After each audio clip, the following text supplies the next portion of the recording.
It's not quite 5 of. It is 5 of. Where'd Kathy go? I've got her pen. Okay. Yeah. You want to give it to her?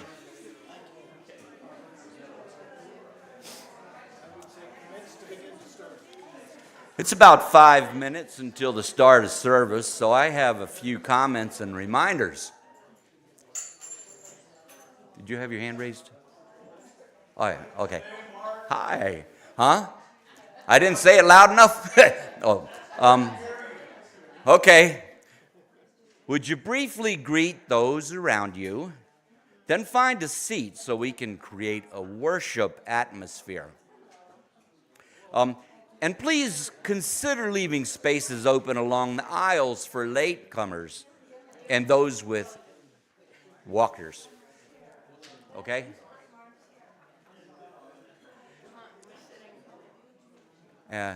Would you feel free to take seats close to the front? Thank you. I mean, I showered this morning and I put on a clean shirt. If you don't already have one, get an order of service from a greeter. Then take the time to look at the announcements on the back. I'm not going to read them all. If you can look at the scrolling, you can look at the scrolling announcements Mike did on the overhead screen. Thank you. I'm in trouble once again. Remember to put your phones in silent or Catherine's worship mode. Okay, and Steve had another thing for me to read today. In lieu of the round table, we will unveil a gift, contents of a Hindu worship room in the library. I think it's pretty much going to be there, and I have no idea what that's about, so go check it out. And we'll start up at 10, okay? Ooh, sounds like we're already in worship mode. That's great. That worked out. Hey, Turtle.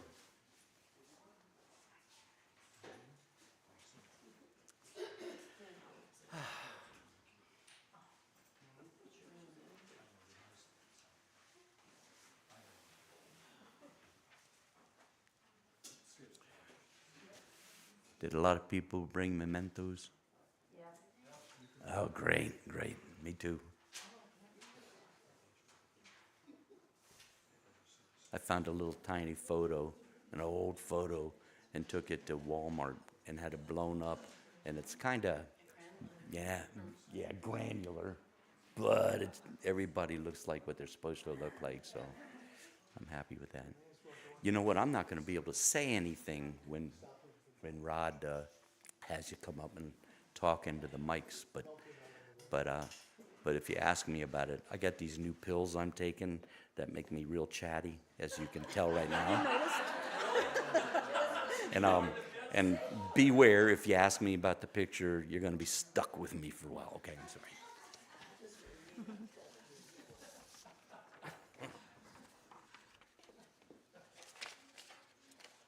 Would you please rise in body or spirit and join us in singing the gathering song number 38 in the hymnal, and the words are also on the screen. Morning has broken.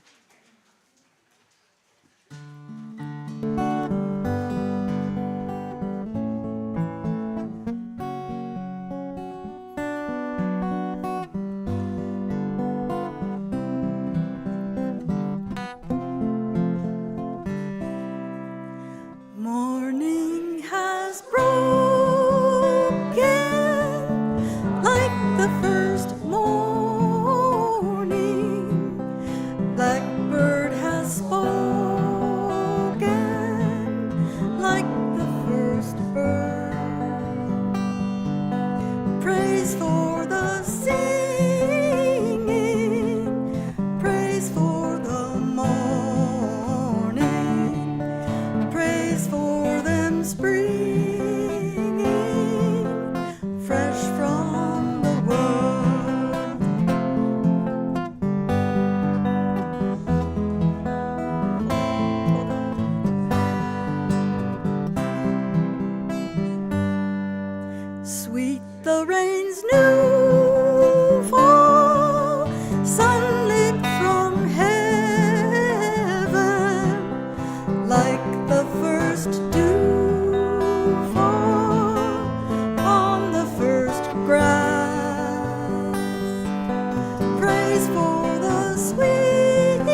before we go on, we don't have joys and sorrows, but I'd like to mention a joy. It is a joy to see Gail Trantham back here today.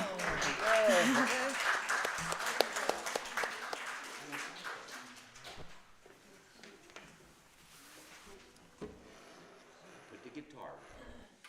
I left notes for myself here to when to pick up the guitar and when to put it down.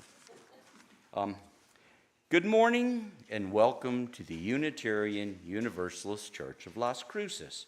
We welcome you whether you're here in the sanctuary, especially the children, or are joining us via YouTube. I'm Mark Sukontarak, your service associate. Our beloved minister, Reverend Rod Thompson, is our service leader today.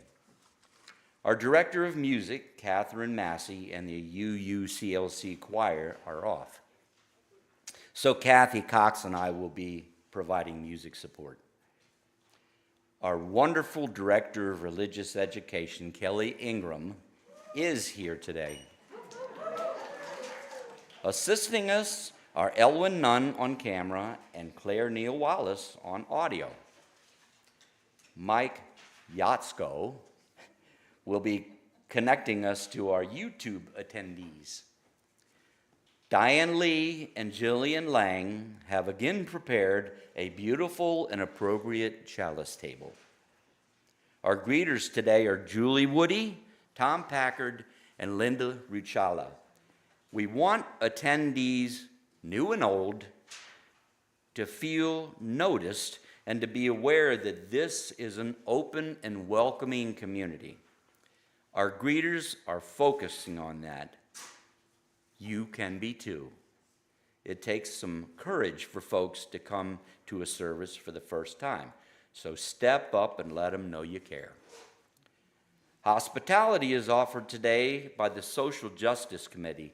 They have arranged for coffee, light food, and conversation to be enjoyed by all inside and outside the RE building just down the breezeway after service. We are all delighted to be with you today. If you are visiting us today, we'd like to meet you. If you're willing, would you please raise your hand and rise in body or spirit to introduce yourself by telling us your name and where you're from, and if you wish, a little about why you came. But a little, I guess. Find your place, Mark. But wait until I bring the mic to you.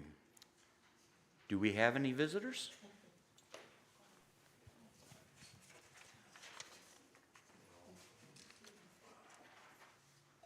Wow. Okay, that was short. And unusual. Is it on? I'll turn it off. Okay. I mean, I didn't miss anybody, did I? Okay. All right, well. Well, this almost seems superfluous then. Thank you and welcome. Maybe I should skip this part about the, we're very pleased you have joined us and all. I mean, did we get no visitors? Did we have any shy visitors? And if you're shy, you're probably not going to tell me anyway, but you can still fill out a visitor card and receive the invitations, okay, if you're there and hiding. I mean, that wasn't a cut, but, I'm just saying. Okay, I'm going to step aside and let Rod take over. No, you've got to light the chalice first. Oh, yeah, well, that's right. I got to do that. Let's do our chalice lighting. Oh, my God. I mean, okay. This is the important part right here. We have chosen to remember special people with our mementos today, and I hope a lot of you brought them. These people have added meaning to our lives. As long as they live within us, they live. To these people I say, we are truly honored to have your presence in our service today.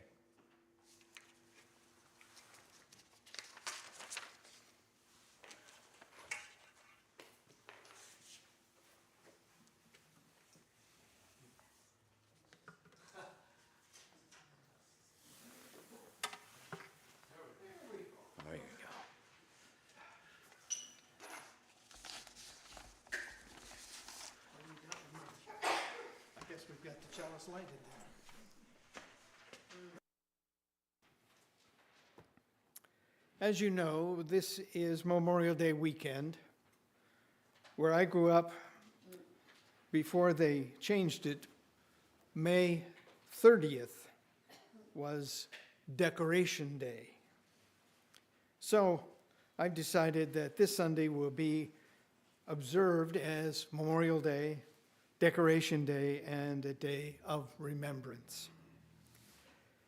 Now, while Mark plays a little background music, I invite you to bring forward the remembrances of those you would remember today and place them here on the table. If you want to share with us who you are remembering today, I will share the microphone. Now would be the time to start. Yeah, wherever you want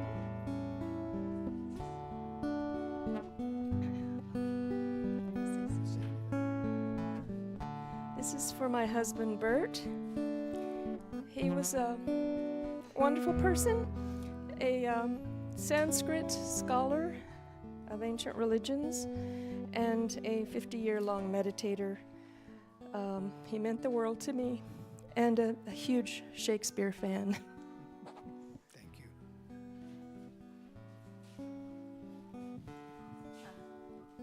This book is one of many sent to me by my sister-in-law. She sent them for me to read to my daughter, Linda. And she was a fabulous aunt and a wonderful sister-in-law. Janet Small, she passed away from cancer, and some of you longtime members knew her and certainly knew her parents, Paul and Joan Small.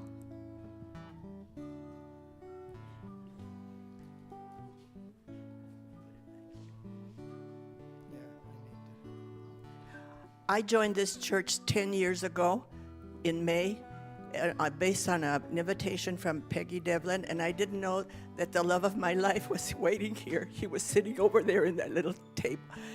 And this is Cliff Pelton. He was a longtime member of the church, and we had a wonderful relationship, and we got married, and we had a wonderful 1.5 year marriage.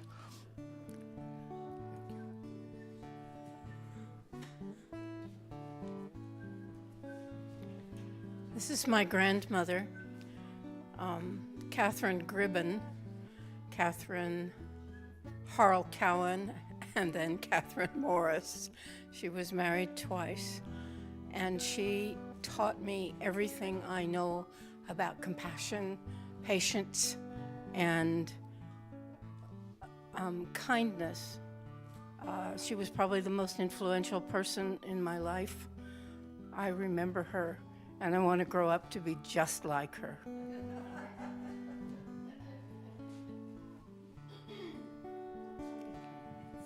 This is my mother-in-law from Switzerland, and her name is Bertha Whitwer Rufener.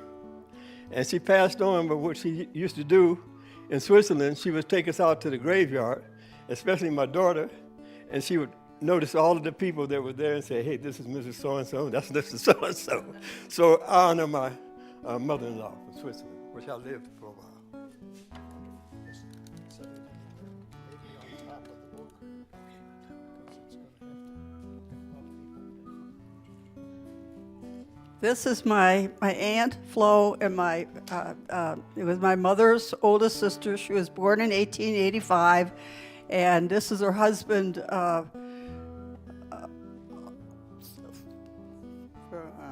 Spurzl was his name, Johnny Spurzl. And she was my first piano teacher. She taught me the piano when I was 5. So this is the two of them. And this is Paul Whiteman's band. He played the tuba in Paul Whiteman's band. And here is his, right here. It was a band that was very popular in the 20s, 30s, 40s, all over the world. So that was very important to me.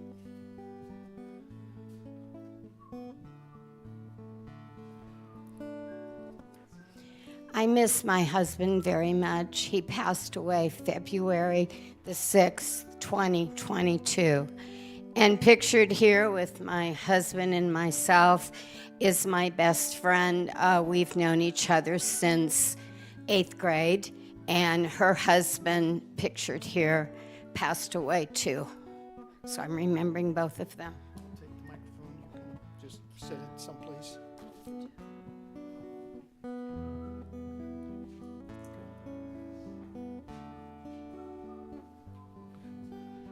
I have on my hand a key fob that has my name on it. It actually wasn't mine, it was my dad's. I'm a junior, he's a senior. He was a senior. I used to give him a really hard time about being so self-centered that he would name his child after himself. But when he died, I'm glad he did, because I inherited the key fob with his name on it. My brother Richard, that I called my little brother because he was 7 years younger than I and grew over 6 feet tall, died last November. And if you look closely at this picture, maybe you can see the fun in his face. He broke a lot of rules as a teenager and as an adult, but his 3 ex-wives all loved him. And he was a friend to everybody. When his 2 daughters and his partner put together his wake in November, there were over 100 people in this small village that showed up. I miss him. He was a character, but worth knowing. Why don't you put it, yeah, that works, thank you.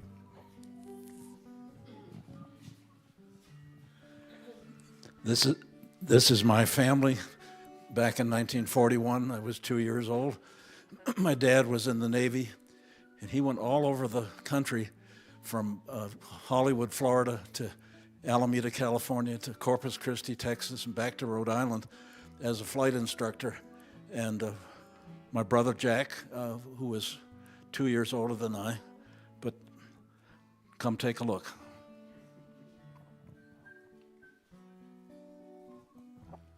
Yeah, that works.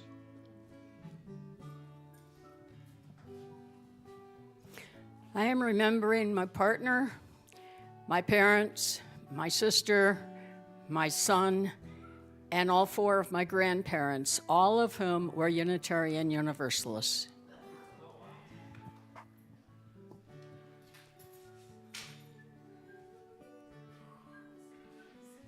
Oh, I'm easy to cry.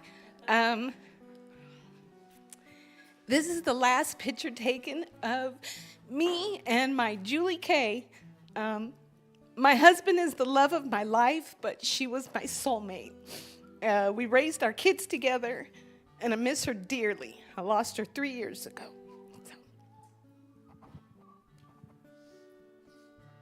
Okay. Thank you. This is a picture of Mark Pumphrey, who was my husband for 30 years and who passed away in July of 2022. Mark and I actually met at the UU Gay Men's Retreat in Highlands, North Carolina, where we lived together before we moved here to the Southwest. I miss him every day. I'll take this, why don't you put that there, and we're gonna start using this table. I'm honoring my husband of 60 years. He passed away in January of 22. So, Okay. all honors to. Why don't you put it over here? Okay.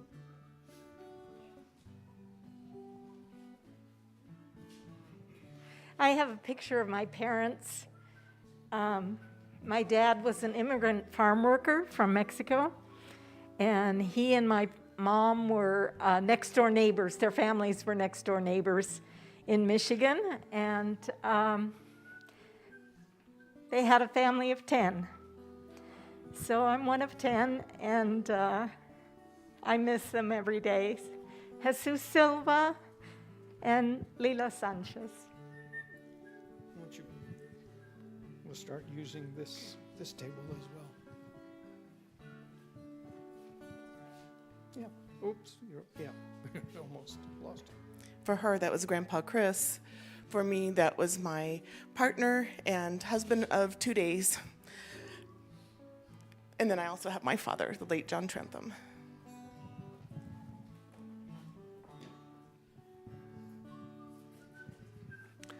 I would like to honor my first wife, Helen Waters. If she were alive today, May 26th, would have been our 57th wedding anniversary. She passed away after 19 years of marriage, but she left me a wonderful legacy. 4 beautiful daughters that enriched my life, even today.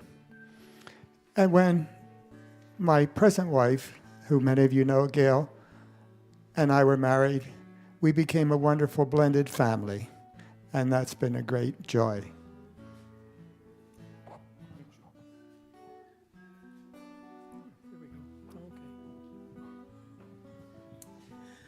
Okay, my tears are going. There's a lot of love in this room. I just went outside and I picked this branch for my Q's, who died 10 years ago. Put it over here somewhere. Yeah. Good.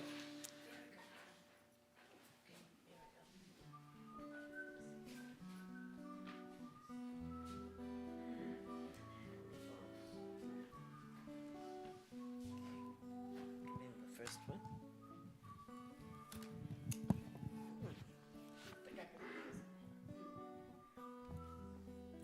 This is my daddy.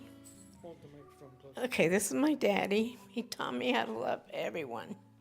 Didn't matter who you are, you gave him a chance. He died in 2002, and it still hurts like it was yesterday. And this is my father-in-law, Colonel Elsie. He taught me how to be in the military, what to do, what to expect, and the work ethic.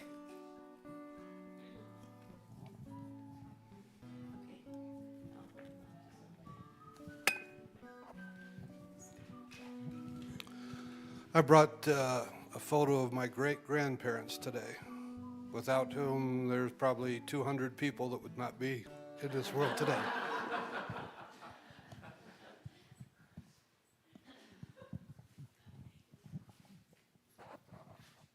I want to hug somebody.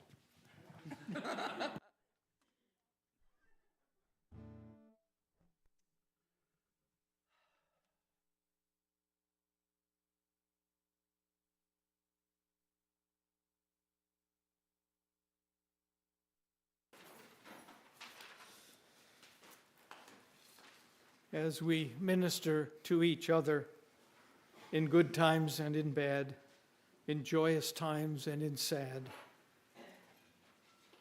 may we too remember that the purpose of whatever we have and do, the purpose is to make memories. May your memories continue to grow in value for you. Treasure your memories, for they are a part of who you are.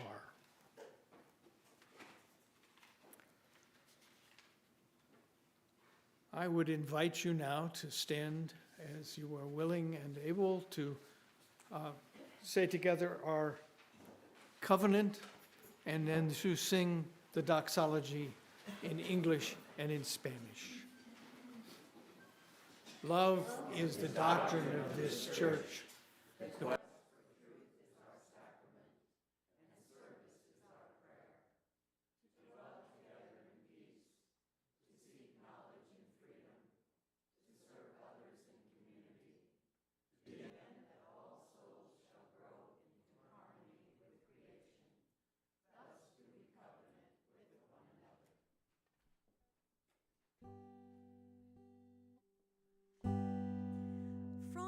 all that dwell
morning, church.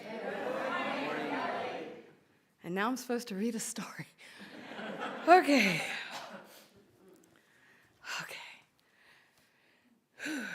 The memory tree. There once was a fox who lived with all the other animals in the forest.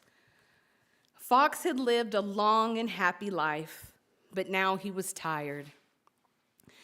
Very slowly, Fox made his way to his favorite spot in the clearing.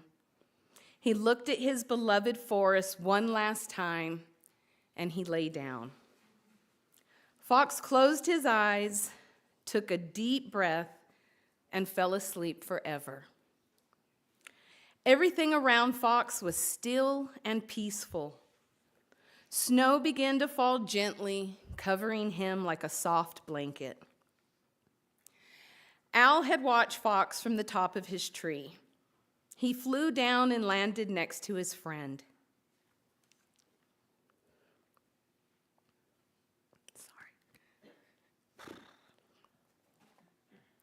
Owl was very sad. He had known Fox for a long time, but Owl knew that the time had come for his friend to leave. One by one, Fox's friends came to the clearing.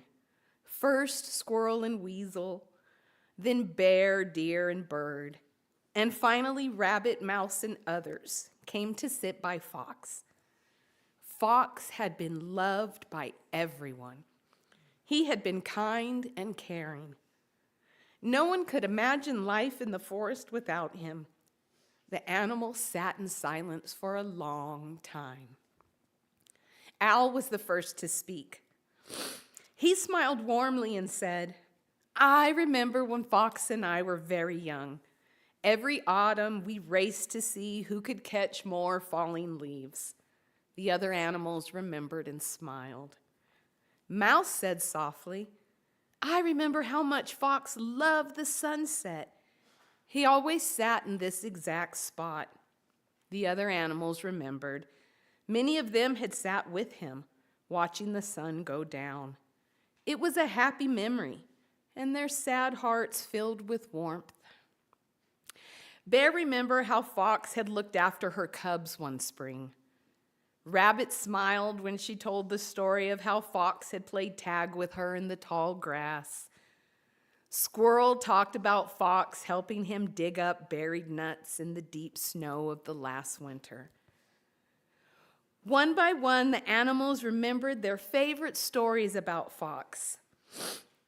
Fox had touched the lives of all the animals in the forest with his warmth and kindness. They all smiled, remembering. While the animals talked, a little orange plant grew out of the snow where Fox had been laying. Small and delicate at first, hardly noticeable, the plant grew bigger, stronger, and more beautiful with each story. The animals talked about Fox all through the night, and in the morning, the little plant had grown into a small tree. The animals saw the tree and knew that Fox was still part of them. During the next days, weeks, and months, the animals remembered many more stories about Fox. Their heavy hearts began to feel lighter. The more they remembered, the more the tree grew. Higher and more beautiful until it was the tallest tree in the forest, a tree made from memories and full of love. Fox's tree was so big and strong enough that it sheltered all the animals. It was buzzing with life. The birds built their nests, and Owl raised his grand chicks on the branches. Squirrel found a home in the trunk, and bear and deer slept in its shade. The tree gave strength to everyone who loved Fox. And so Fox lived on in their hearts forever. Thank you.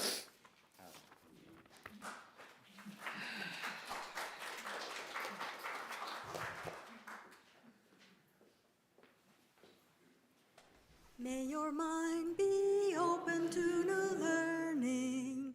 May your lips bring truth into the world.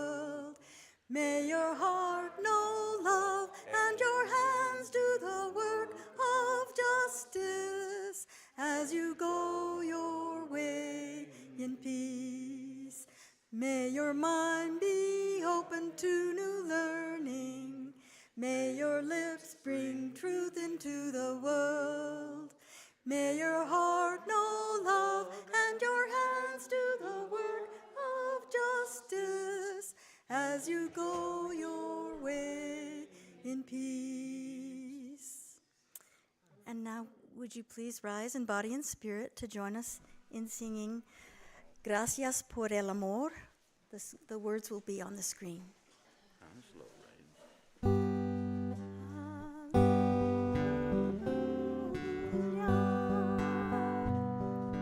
Gracias por el amor del cielo, gracias por el inmenso mar, gracias por el cantar del bosque, aleluya. Gracias por el amor del mundo, gracias por la felicidad. Gracias por toda mi familia, aleluya.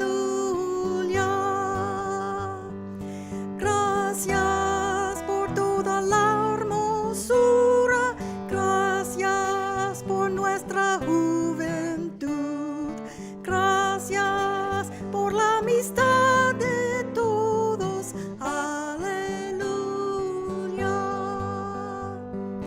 Gracias por este nuevo día, gracias por nuestra gran unión, gracias por todas las bondades, aleluya.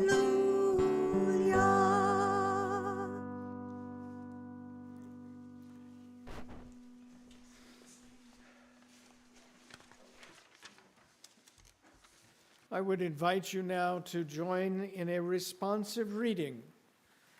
It's number 720 if you have a hymnal. It will be on the screen. That's my part, and then your part will be in green, correct? Okay, thank you. In the rising of the sun and in its going down, we remember them. In the blowing of the wind and in the chill of winter, we remember them. In the opening of the buds and in the rebirth of spring, we remember them. In the blueness of the sky and the warmth of summer, we remember them. In the rustling of the leaves and the beauty of autumn, we remember them.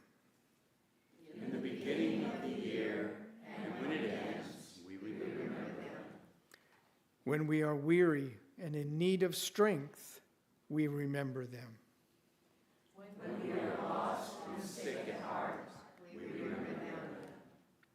When we have joys we yearn to share, we remember them. So long as we live, they too shall live, for they are part of us as we remember them. Offering time. Okay. It's sharing of gifts. The operation and outreach of our church needs your input and your contributions. This is the perfect time to think about what you can give back. In a moment, the greeters will pass the offering baskets around. But before they do that, I should remind you that we support organizations identified by the Social Justice Committee with our Change for Change program. This quarter's recipient for our Change for Change donations is Mesilla Valley Court-Appointed Special Advocates, or CASA. You can give to them by putting your change in the basket or by writing Change for Change on the note line of your check. Please give generously.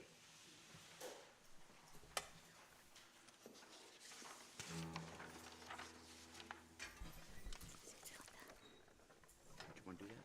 Oh, sorry.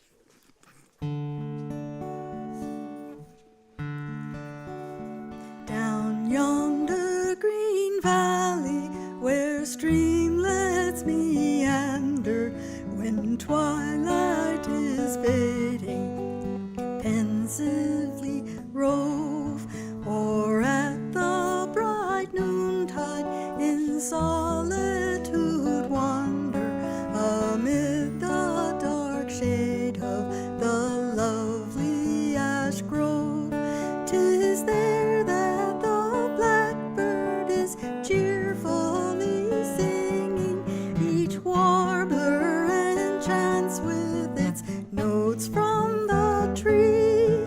Ah, then little think I of sorrow or sadness, the ash grove enchanting spells beauty for me.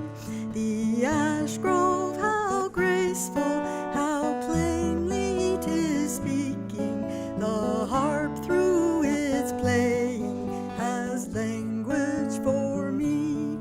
Whenever the light through its branches is breaking, a host of kind faces is gazing at me. The friends of my childhood again are before me. Each step wakes a memory as freely I roam.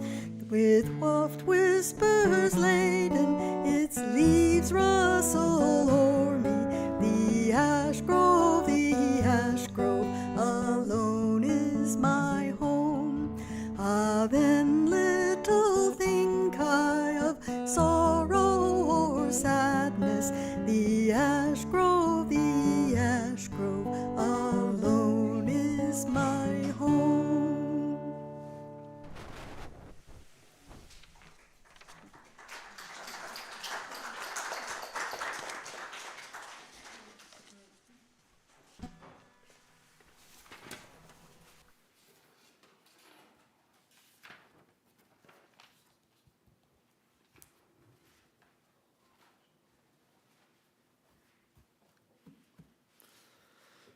Memories.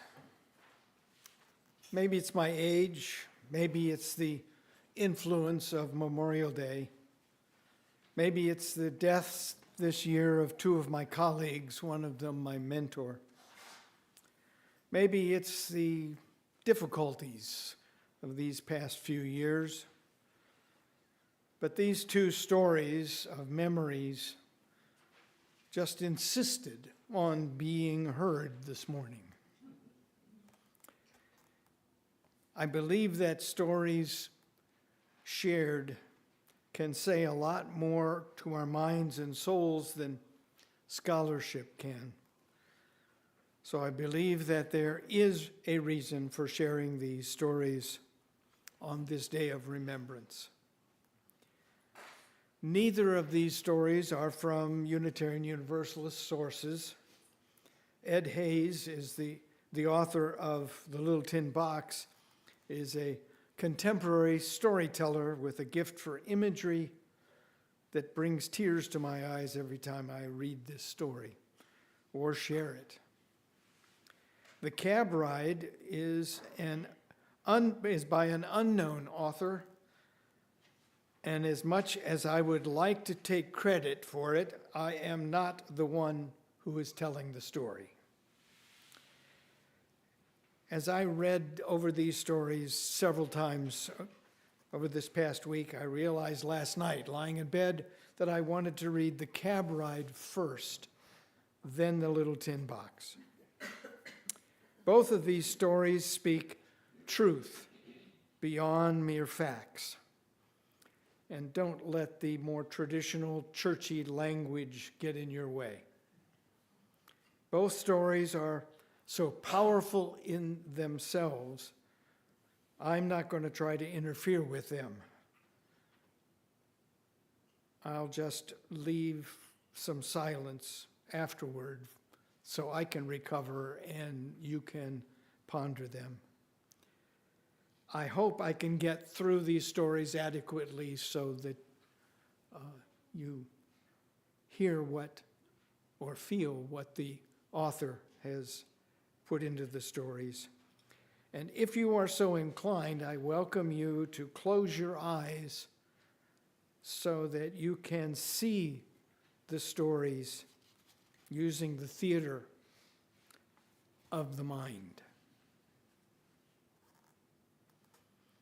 20 years ago, I drove a cab for a living. It was a cowboy's life, a life for someone who wanted no boss. What I didn't realize was that it was also a ministry. Because I drove the night shift, my cab became a moving confessional. Passengers climbed in, sat behind me in total anonymity, and told me about their lives. I encountered people whose whole lives amazed me, ennobled me, made me laugh and weep. But none touched me more than a woman I picked up late one August night. I was responding to a call from a small brick fourplex in a quiet part of town. I assumed that I was being sent to pick up some partiers or someone who had had a fight with a lover or a worker heading to an early shift at some factory in the industrial part of town. When I arrived at 2:30 in the morning, the building was dark except for a single light in a ground floor window. Under these circumstances, many drivers would just honk once or twice, wait a minute, and then drive away. But I had seen too many impoverished people who depended on taxis as their only means of transportation. So unless the situation smelled of danger, I always went to the door. This passenger might need someone who needs my assistance. So I walked to the door and knocked. "Just a minute," answered a frail, elderly voice.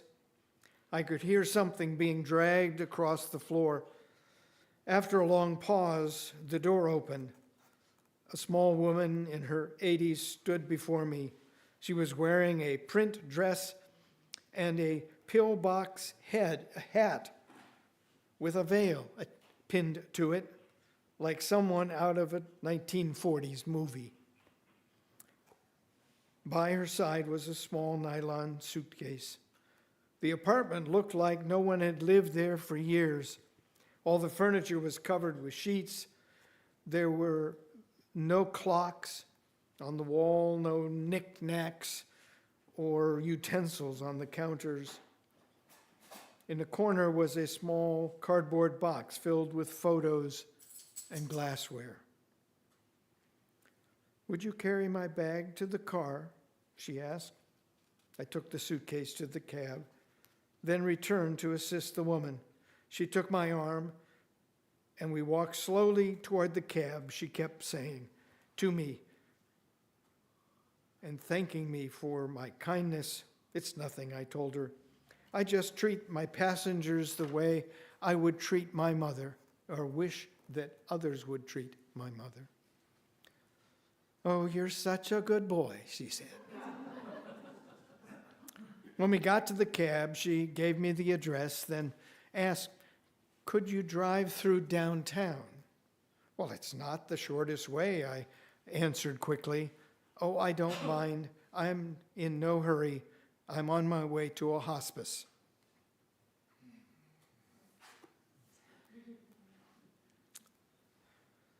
I looked in the rearview mirror. Her eyes were glistening. "I don't have any family left," she continued. "The doctor says I don't have very long." I quickly reached over and shut off the meter.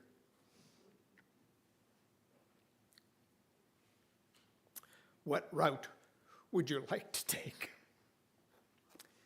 For the next 2 hours, we drove through the city.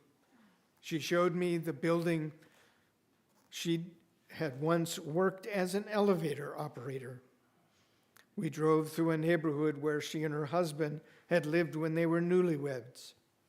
She had me pull up in front of a furniture warehouse that had once been a ballroom where she had gone dancing as a girl.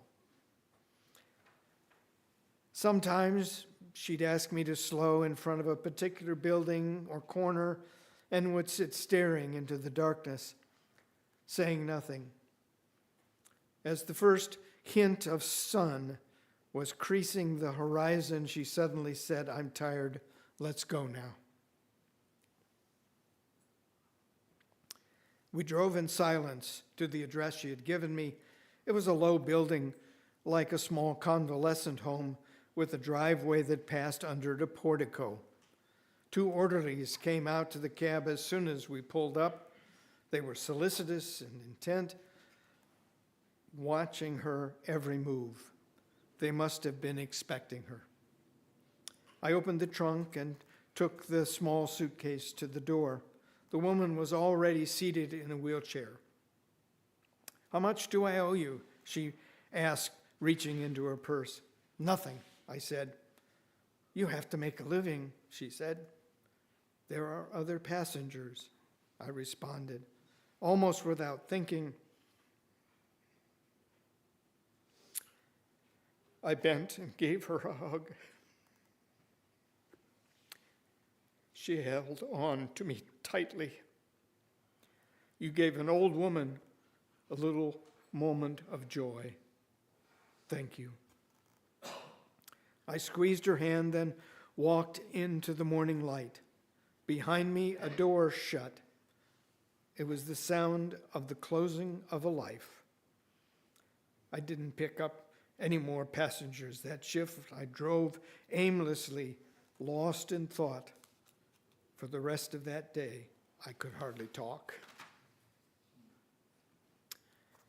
What if the woman had gotten an angry driver or one who was impatient to end his shift? What if I had refused to take the run or had honked once and driven away? On a quick review, I don't think I've done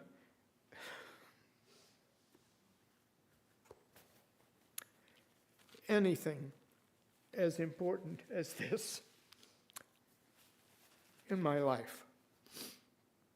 We're conditioned to think that our lives revolve around great moments, but great moments often catch us unaware, beautifully wrapped in what others might say or consider a small one. People may not remember exactly what you did or what you said, but they will always remember how you made them feel.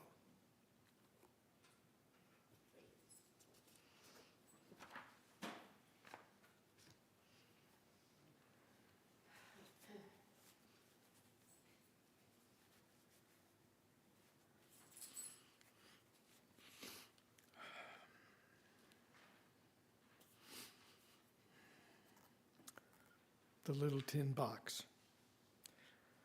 The long gravel driveway that led from the highway was filled with cars and pickup trucks. The 2-story white farmhouse, the large barn, were surrounded by tractors and other farm machinery, together with furniture and a variety of household articles. The farm had been in their family for 2 generations, and like so many other Midwest farms, it had been sold recently to a European businessman. Today, Tom and Mary would sell their furniture and all of their farm machinery. After trying different solutions, even a part-time job in town, they were giving up at attempting to make a living from farming. The farm auction had attracted neighbors and strangers alike. The farmers gathered in small clusters, chatting about the price of cattle or the recent futile efforts of the government to help farm prices. Their wives were exchanging local news and gossip, but the general mood was sad. The auctioneer, a fat man wearing a white cowboy hat, stood on the hay wagon and began the auction with gusto. The furniture went first. The antique oak dining room table and the Victorian picture frames were purchased by strangers. After the furniture and the antiques came the machinery. The large orange Alice Chalmer tractor, the combine, and the cultivator changed hands to the Morse code of the auctioneer's chant. Most of the sale items had been sold when the auctioneer held up a small tin box and began his usual spiel. How much do I hear for this small tin box? Before a single bid could be placed, Tom shouted, "Sorry, friends, the tin box is not for sale. Everything else is, but not that." He came forward and took the tin box from the auctioneer's hand, saying, "Sorry, it must have gotten mixed up with the other sales things by mistake." Tom walked away through the crowd, smiling, with the battered tin box under his arm. The remaining items went quickly. The auction was over. The day also began to quickly disappear as the long shadows of the afternoon crisscrossed the old white farmhouse and the barnyard. The pickup truck slowly rolled down the gravel driveway. The life possessions of Tom and Mary stacked on them or being towed behind. The ladies of the VFW Auxiliary, who had served the sale with a lunch of sandwiches, donuts, and coffee, gave Mary some of the leftover food and drink. She carried them into the kitchen as Tom settled with the auctioneer, who echoed the sympathies of their neighbors about having to sell. He placed his fee in his worn-out brown billfold and drove down the driveway, the last car. Mary was alone in the kitchen, at the kitchen table as Tom entered the back door. The glare from the single bare light bulb, the antique glass shade, had brought a good price. The bare light bulb made that once cozy room now seem as stark as a morgue. The house was empty except for the kitchen table and 3 chairs and the large old bed upstairs. The antique bed had belonged to Tom's parents and was solid walnut. It and the table were not included in the sale, but had been given to one of their sons. Tomorrow he and his wife would come and pick them up. Tom and Mary had planned on leaving the farm that night. Their suitcases and a pile of cardboard boxes stood ready by the door. The couple sat in silence at the kitchen table, sharing the unsold ham sandwiches and coffee. The tin box had a place of honor in the center of the kitchen table. Mary was the first to speak. "They almost sold your little tin box." "Yeah, that was close, wasn't it?" said Tom. So he slowly opened the lid of the box. To the average eye, the box appeared to be empty. But in reality, it was filled almost to the top. The old battered tin box was filled with memories.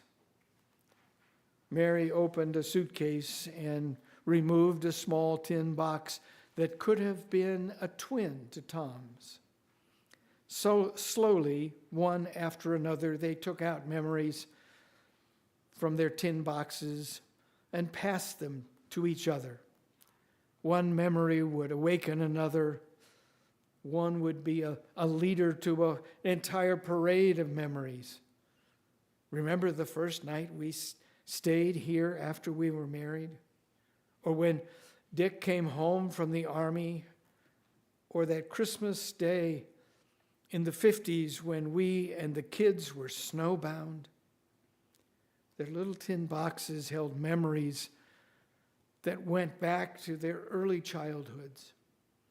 In one corner of Tom's box was a memory of him and his friends when they were young men swimming in the deep pool down by the creek, and the one that's surrounded by the giant cottonwoods.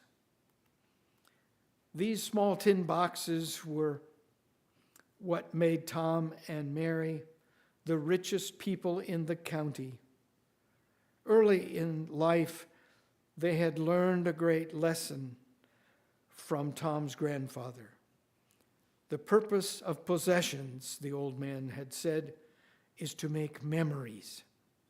The only purpose for money, only purpose, is to make memories. Things and possessions only rust and age in value.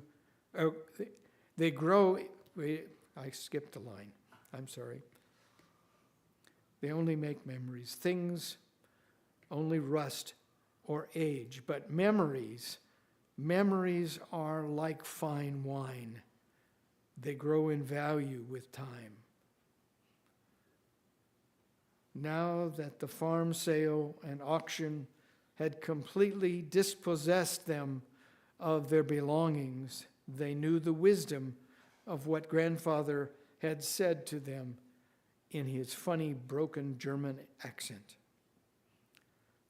Tom returned the last memory to his box. He had to rearrange some memories so that it could fit in. He closed the lid and looked at his watch. They had visited over their memories so long that it seemed too late now and too much trouble to drive into town to their new apartment. Instead, they decided to spend one last night at the farm. Mary unpacked some sheets from one of the boxes by the door and made the bed. By now, the moon had risen, and the wind-blown waves of moonlight came through the open windows. With no curtains or pictures, the bedroom was empty of things but full of pale white moonlight. Tom placed his little tin box on the windowsill as he climbed into the ancient great bed. Their last night on the farm was one of the most beautiful of their lives. Mary was asleep as Tom arose and stood by the open window. The fields, the barn, the windmill, and off in the distance, the cottonwoods along the creek were all silent and beautiful, bathed in the light of the great moon. Tom smiled as he opened once again his little tin box and gently placed inside it the memory of this beautiful night. He attempted to close the lid, but it wouldn't close. The box was so full. Gently, he rearranged the memories so they would all fit in.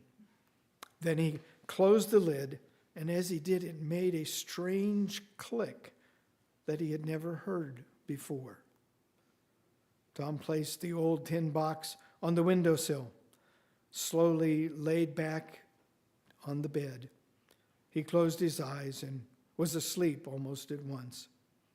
The next morning, when she awoke, Mary found him sleeping peacefully in the gentle arms of death.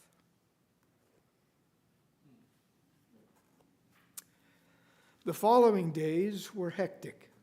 The arrangements for the funeral, the arrival of their children and relatives, and the visits of friends and neighbors took Mary's time. 3 nights later, accompanied by the family, she went to the funeral home.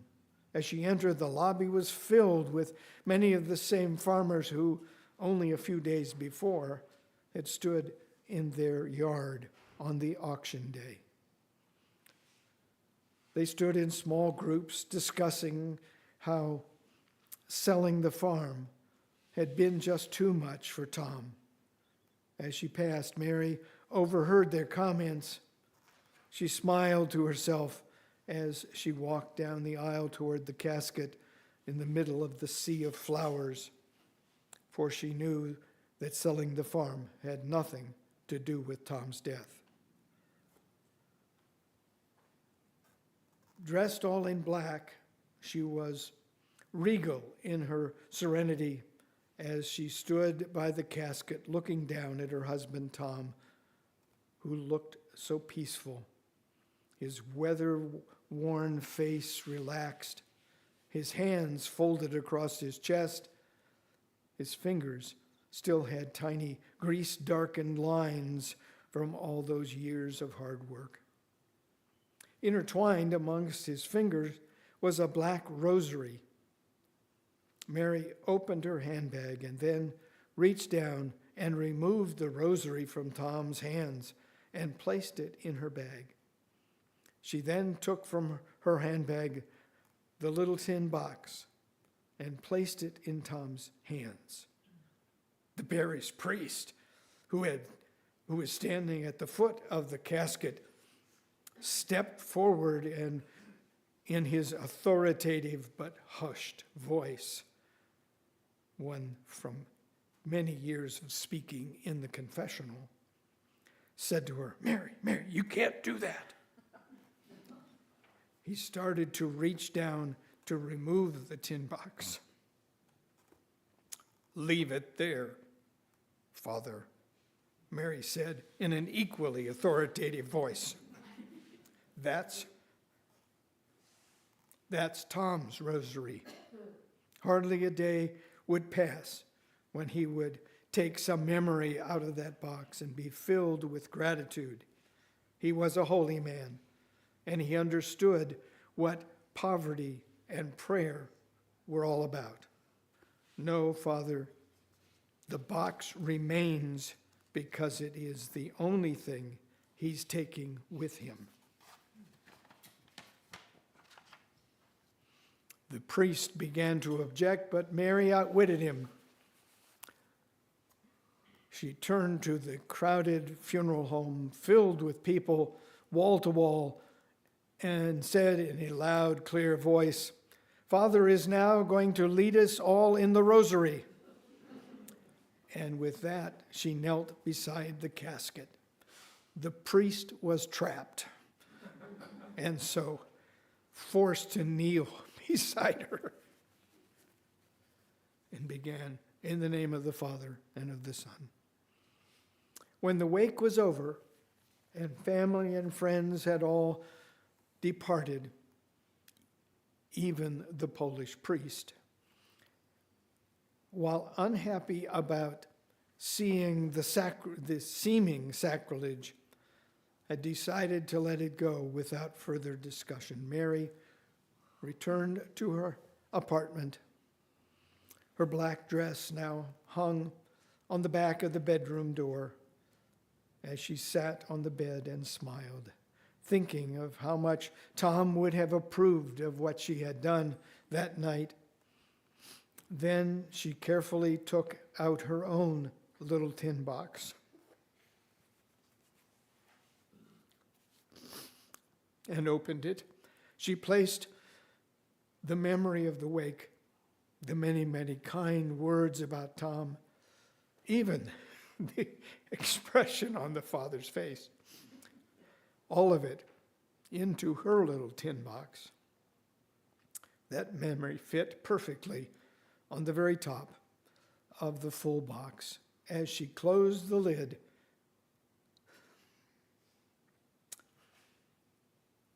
it made a very strange little click. She smiled, lay back on the pillow. She was asleep peacefully. Almost at once.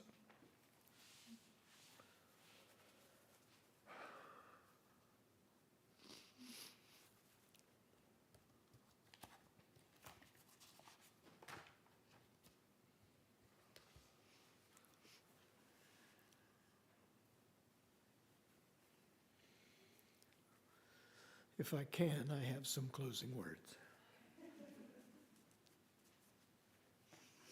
These may be familiar to some of you. My closing words, I would like you to remember these words from George Odell. We need one another when we mourn and would be comforted. We need one another when we are in trouble and afraid.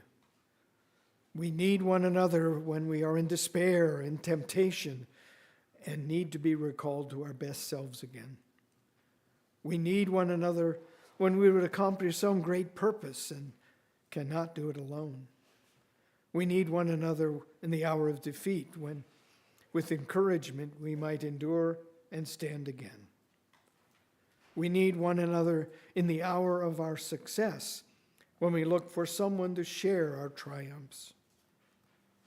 We need one another when we come to die and would have gentle hands prepare us for the journey. All our lives we are in need, and others are in need of us. All our lives we are in need, and others are in need of us. So may it always be. Blessed be, and amen.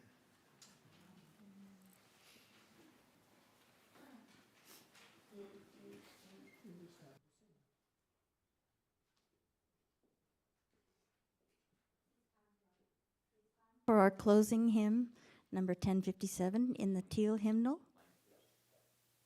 Would you like to extinguish the flame first? Oh. Sorry.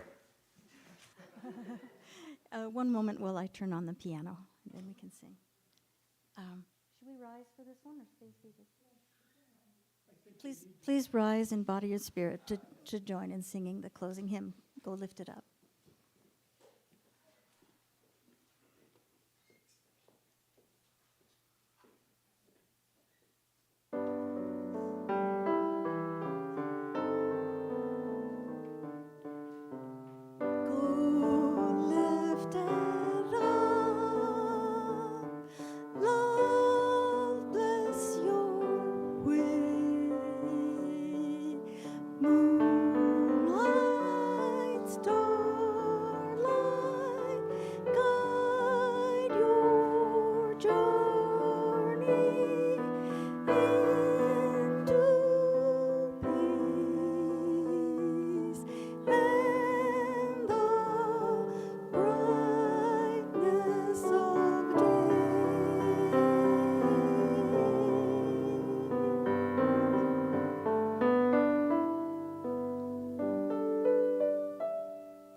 You need to extinguish.